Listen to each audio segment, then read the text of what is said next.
کئی لوگوں کے مسلسل میسیجز سوشل میڈیا پر بے قراری اور بے چینی دیکھی جا رہی ہے، اور سب کی طرف سے سوال ہماری طرف آتے ہیں کہ کیا کرنا چاہیے، کیا کرنا چاہیے۔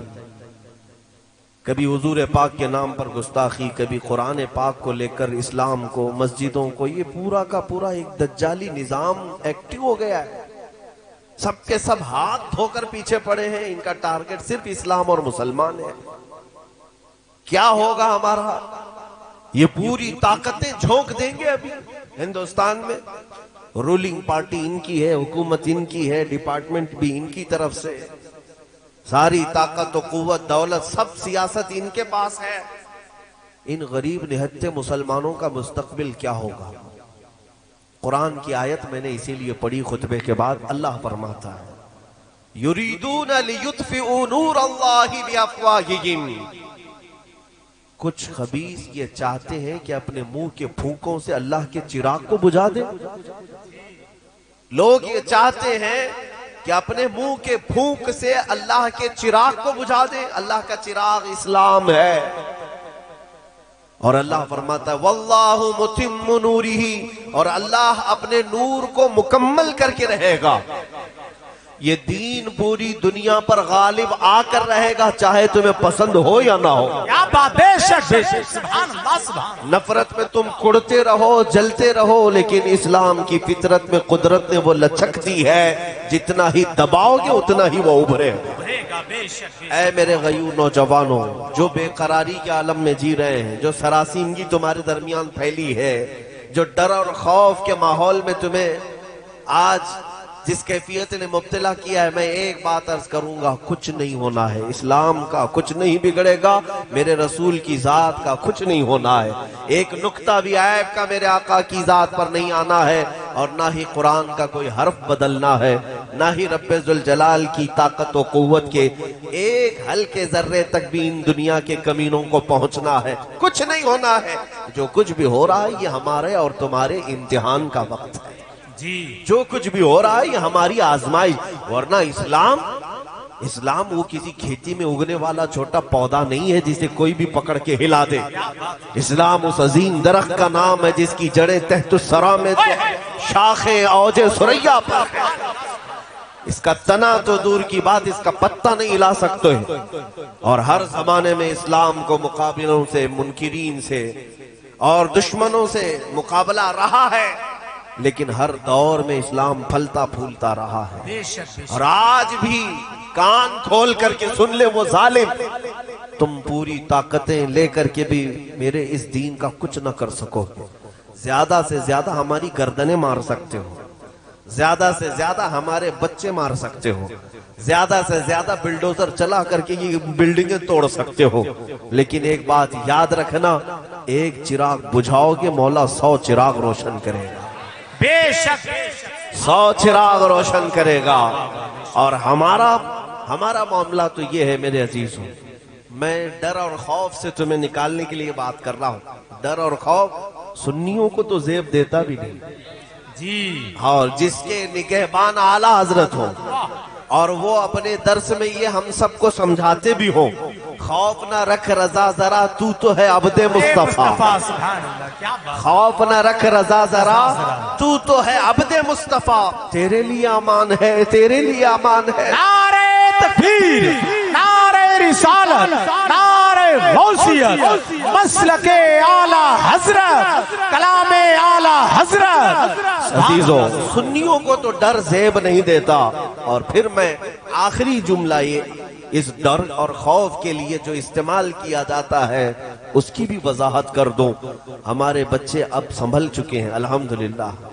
میں نے ہر شہر میں آج دیکھا ہے، ہندوستان بھر کے تقریباً 22 اسٹیٹ میں میں تقریباً 4-5 مہینے میں جا کر آیا، کئی شہروں میں نوجوان بچوں کو میں نے دیکھا ہے کہ وہ محمد عربی کا شعر زندہ ہو رہا ہے۔ نبی اکرم صلی اللہ تعالیٰ علیہ وسلم کے غلام اور وفادار اب بیدار ہو رہے ہیں، اس لیے کہ دنیا جب ڈراتی ہے تو کس بات سے ڈراتی ہے؟ موت سے ڈراتی ہے، پھانسی سے ڈراتی ہے۔ یہی چیزیں ہیں جو ڈر کی ہیں دنیا میں۔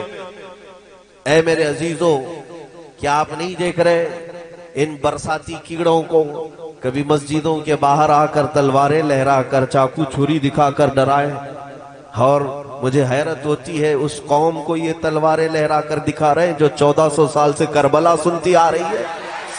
اللہ اللہ اللہ اللہ، الحمدللہ ہمارا ہر بچہ یہ جانتا ہے۔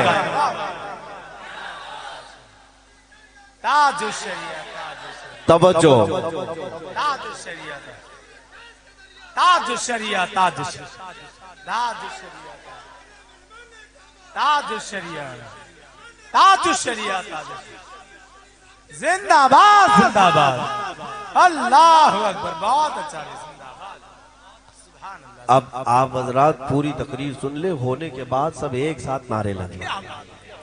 آپ لوگ نعرے زیادہ لگاتے ہیں اور ظاہر سی بات ہے سنیوں کے ہی ہاں یہ ماحول ہے کہ نعرے تکبیر اور نعرے رسالت میں ہمارے ہاں وہ اثر ہے جس کو اقبال نے کہا تھا۔ ہاں بات سچی ہے، وہ ہمارے انہی جوانوں کا نعرہ ہے جس کے لیے اقبال کہا تھا، کفر دم توڑ دے گا ٹوٹی ہوئی شمشیر کے ساتھ، کفر دم توڑ دے گا ٹوٹی ہوئی شمشیر کے ساتھ، گر تم نکل آ جاؤ ایک بار نعرے تکبیر کے ساتھ۔ ہاں یہ ہمارے نعروں کا اثر ہے۔ میں جو بات عرض کر رہا تھا آپ توجہ سے سن لیں۔ دنیا کے پاس سب سے زیادہ ڈرانے کے لیے جو چیز ہوتی ہے وہ موت ہے۔ تمہاری موت، تمہاری پھانسی، تمہاری سزائے موت، یہی تمام چیزیں ہیں۔ لیکن میرے عزیزوں، نوجوانوں، میرے بچوں، آپ سے یہ بات میں عرض کرنا چاہوں گا، موت تو آنی ہے، اس بات میں کسی کو اختلاف نہیں۔ آج یا کل ملک الموت ہمارے گھر بھی آنے ہیں۔ پاؤں رگڑ کر کے اپنے بستر پر یا ہاسپٹل پر مر جانے سے تو بہتر ہے میرے مصطفیٰ کی عزت پر قربان ہو جائے۔ اس سے بہتر موت کیا ہو سکتی ہے؟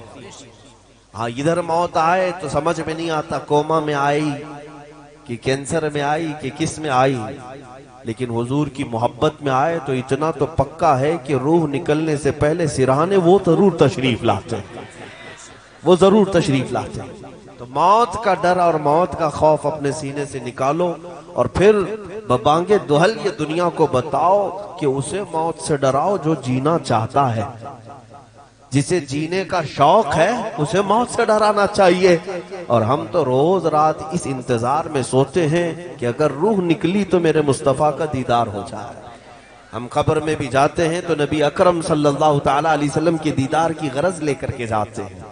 بہرحال جو بات میں عرض کر رہا ہوں وہ توجہ سے سنیں کہ اسلام کا کچھ نہیں بگڑے گا، قرآن کا کچھ نہیں، رسول پاک کی ذات کا حال تو یہ ہے، یہ ہزار بھونکتے رہیں کچھ نہ ہونا ہے، رہے گا یوں ہی ان کا چرچا رہے گا، رہے گا یوں ہی ان کا چرچا رہے گا، پڑے خاک ہو جائیں جل جانے والے، یا رسول اللہ تو گھٹائے سے کسی کے نہ گھٹا ہے نہ گھٹے گا، جب بڑھائے تجھے اللہ تعالیٰ تیرا، مٹ گئے مٹتے ہیں مٹ جائیں گے آدھا تیرے، نہ مٹا ہے نہ مٹے گا کبھی چرچا تیرا۔ حضور پاک کی ذات کا بھی یہ کچھ نہ کر سکیں گے، لیکن اتنی بات ضرور ہے کہ تمہارا اور ہمارا امتحان ہو رہا ہے۔ یہ جو حالات پیدا ہوئے، اسلام ختم نہیں ہونا ہے، نہ قرآن کو اور نہ ہی رسول پاک کی سیرت کو، یہ سب برقرار رہیں گی چیزیں، لیکن تمہارا اور ہمارا امتحان ہے۔ ظالموں کو گردن پر ہمارے مسلط کیا جاتا ہے، دشمنوں کو ہمارے اوپر مسلط کیا جاتا ہے ہمارے امتحان کے لیے۔ اب ان کا انجام کیا ہوگا وہ تو دنیا دیکھے گی، لیکن اے میرے عزیزو اس امتحان کی گھڑی میں اب یہ دیکھا جائے گا کہ بغیر صرف اور صرف ٹوپی اور داڑھی کے نام پر مسلمان ہے یا پھر حقیقت میں اپنی جان سے حضور کے لیے قربان ہے۔ ہاں اب یہ سب آپ کو ایک سال کے اندر دیکھنا بڑے بڑے چہرے سامنے آنے لگ جائیں گے۔ یہ امتحان کی گھڑی اس لیے آئی ہے کہ یہ پتہ لگ جائے کہ اس جماعت میں کتنے کھرے ہیں اور کتنے کھوٹے ہیں۔ حضور پاک صلی اللہ تعالیٰ علیہ وسلم کی ناموس کے لیے، قرآن کی عظمت کے لیے اور اسلام کی بلندی کے لیے ان حالات میں وہی ڈٹا رہے گا، وہی جمع رہے گا جو کھرا ہوگا، اور جو اندر سے کھوٹا ہے وہ جلدی سے پارٹی بدل لے گا۔ ہاں آج پارٹی بدلنے کا زمانہ ہے، فوراً ادھر گنگوتری میں چلے جائیں، نہا لیں اور سب گناہ پاک ہو جائیں گے ان کے عقیدے کے اعتبار سے۔